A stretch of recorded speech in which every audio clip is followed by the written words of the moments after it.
За намайг Яндаа Овогтой бод гэдэг.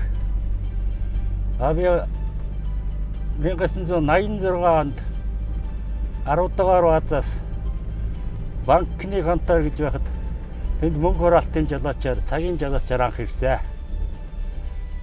Тэгээд нөгөө банкч өөрөө нөгөө машин байхгүй тээврэгүүдэд газараас цагийн тэргээр мөнгө хураадаг байсан. Тэгээд мөнгө хураалтын хураагаад оройдоо баазтаа очдөг. Тийм ажилтаа анх банктай холбогдсон. Тэгээд 90 он хүртэл тэгж явж байгаад 90 онд 10 дугаар бааз маань татан богдоод тэгээд би банкны конторт машинтайгаа цуг ирсэн.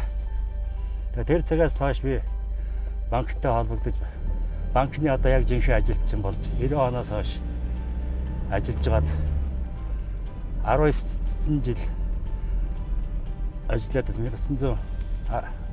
2019 онд дэвтэртээ суусаа. Намайг анх банкнд ирж байхад Дандан дарга Улаанбаатар хотоос ирээд Дандан дарга дээр анх ногоо машин 469-тэй анх ирж ажилласан. Өдөө гадаа явхад бас дорсомжтой гоё юмнууд их болдог байсан. Би Гамбатгийн захирал байсан. Гамбат захиралтайгаа нэг өдөр би манай хоёр хинэн шалгач өдөө явхаар болоод гал шар явна гэж байна. Тэгсэн чинь яг явах болсон чинь миний дугуй их муу байсан юм аа. Тэгээ хот руу нэг дугуй загцсан байсан чинь тэр дугуй маань яг нөгөө гал шар явна гэдгийг өглөө хүрээд ирдэг.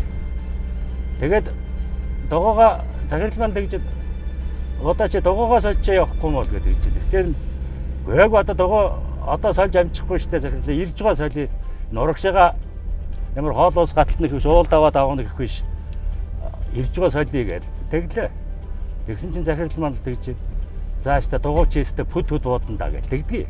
Тэгээ бид тэр нөгөө хоёртойгоо яриад захирал одоо ямар муухай амтай дугуй харна гэж ярих гээд. Тэгээд энэ чинь хэдүүлээ гараад авсан чинь гал ширээ нан хожиртын төв гэж идэг. Тэрний нан ирсэн чинь нэг дугуй маань харагдчихдаг. Дугуй харчлаа. За бууж ирэнгүүтээ запас дугуйгаа тавьчаад тэгээ хөдөлсөн чинь хожиртын төв өнгөрөөд нилээ явж гаад ахаад нэг дугуй гарчдаг. За одоо байхгүй хоёр дугуй гараад запасч байхгүй. Тэгээ хэдүүлээ өдөө одоо яаж сумын төв уулмаар хаа нэг 10 хэдэн км-ээс.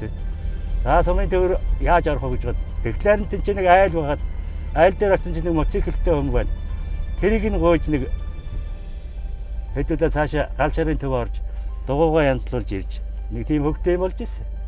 Тэгээд би тохоо үедээ бас даргаагаа яасан ч муу амтай юм хэлдэг гэж бодож байсан. Тэгсэн чинь сүүлд нь ер нь бодоод авахтал хариуцлагатай юм хэлсэн байна лээ. Тэгж л бодож байсан надад. Тэгээд би ч одоо Монгол банкнд манай хань маань ажилладаг байсан. Хадгаламж төрийн банкнд ажилладаг байсан. Одоо манай охин маань одоо ажиллаж байгаа. Монгол банкнд банкныхаа хамт олонд баярын мэнд төргийа л гэж хэлээ да.